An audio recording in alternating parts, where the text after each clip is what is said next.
right there. And she's going to turn over here. So she seems somewhat relaxed about all this sort of stuff. And so what I'm going to start doing right now, I think, is I'm going to start doing an exercise I call the left-right exercise. And the left-right exercise involves, if I just start trotting down here, and let's call that 12 o'clock. Imagine a big clock, okay? If I call that 12 o'clock, and I'm trotting towards 12 o'clock, I'll point towards the camera. Come over here, Don. So if I'm heading across here, I'm trotting towards 12 o'clock, and she gets distracted, and she leaves this line and turns off towards, say, 2 o'clock. I'm going to let her get to 2 o'clock, and then I'm going to turn her back the opposite way to 10 o'clock. Okay? If I'm going towards 12 o'clock and she goes towards 1 o'clock, I'm going to steer her towards 11 o'clock. If I'm going towards 12 o'clock and she goes towards 3 o'clock, I'm going to steer her towards 9 o'clock. It's basically the do the opposite principle. And what I'm starting to do now, this is the first you go with them, then they go with you, then you go together. We're going to start out, I'm going to ask her to go, and then if she turns and goes off one way, I'm going to let her go that way. I'm going to go with her, and then I'm going to say, no, come with me, and she's going to come with me, and about the time I let go of the rein, we will be going together. We'll both be riding in the same place at the same time. And then, if she leaves me, I'll go with her, then I'll have her come with me, and then we'll go together. And I like to do this at the trot. At the walk, it doesn't seem to work as well when you're teaching it, because if she does that, if she steers off over there, when she went to 10 o'clock and I go to 2 o'clock, right then, that wasn't much hard work for her. Okay, it's also make the wrong thing hard and the right thing easy. So after a while, they go, if I trot over there, we'll end up over there, so why would I bother trotting over there? I'll wait here. But when they walk those things, it just doesn't seem to work as well. So she trots over here and she drifts off to that way, so I'm just going to steer her off over this way. So I have to be very careful with this mare, because, okay, so the next door neighbours have got a pop-up camping trailer over there.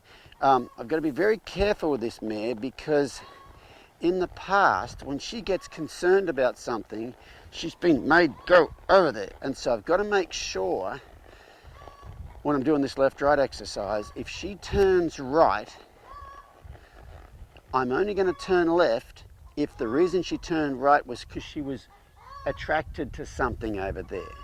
Okay? If she turns right because something over here bothers her, I am not going to steer her back towards it, because that's just going to tell her, hey, I'm the same as everybody else. I'm going to make you do the stuff you don't want to do. So I've got to stay away from that. And so the only reason I thought today I'm going to be up to the left-right exercise is because she's been cruising around here and hasn't been really doing what she did just then. But the next door neighbours have got something going on over there. So maybe I'm not up to that thing today. So it's the Donkey Kong principle. I was ready to add something, and then when I went up there, she goes, no, we're not really ready to add that. So I'm probably going to do it wherever I can. It's not that I'm not going to do it. Like right here, she's going over that way because she's interested, so I'm going to steer her over this way.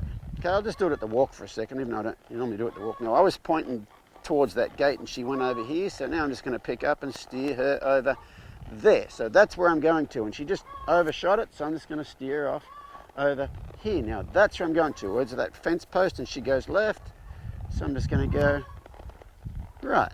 Now I'm looking over here, and she starts heading off over there, so I'm just going to overcorrect her over here. But see, my overcorrection includes those banners. Okay, so she was heading that way. When she headed over that way a bit, like that, and I overcorrect her, I'm going to overcorrect her here. Now, the next turn that she makes, right there, see where her ears are? She didn't make that turn because she was looking over here and thinking over here. She made that turn because she's looking at those banners and they bother her. So you really have to be careful with the left-right exercise as to why they're turning. If they're turning because they're attracted to something, you can go, hey, let's go over this way. But if they're turning because they're worried about something, making them go back towards it is just going to break that trust, especially with one like this that I've developed. So I've got to be really careful about why I do it. Now, a second ago, when I was heading over there and she drifted off to the right, she didn't drift off to the right away from those banners. She actually was attracted to something. But then in my correction, when I turned and pointed her back that way, the next time she drifted off was not because she was interested in something. She was repelled. She wasn't attracted to something. She was repelled by something. And so if she's repelled by something, I have to still be empathetic about that.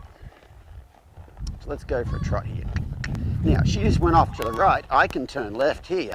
That I can do. And I might just come all the way back around here. Okay, so she's trotting along here. She's trotting straight, so she's going straight. She's still going straight. She's still going straight. Still going straight. She goes off to the left. I'm going to steer her off to the right. I might just turn all the way this way. Good. So she's going straight. She's still going straight. She's still going straight. She goes off to the left. I'm just going to steer her off to the right and let go. Now she's going across here. Now she turns right. I'm going to turn left. And she's like, oh, hang on. Now, do you see what she just did right then? When I turned left then, she went, oh, hang on, let me organize myself to make this turn. And she shifted her weight back to her hind end, lifted her front end up to make that turn. And I do a lot of turning to the outside. I think it's the world's most holistic half halt. A half halt is a shifting of their weight, a rebalancing of the horse to its hind end. And right then, when I made that turn, I just picked up on this rein like that. She went, hang on, let me rock back. So so the left-right exercise really helps a lot. Teach them how to get on their hind end. But like I said, I've got to be very careful with this one, that I don't break that trust. So what I'm probably going to do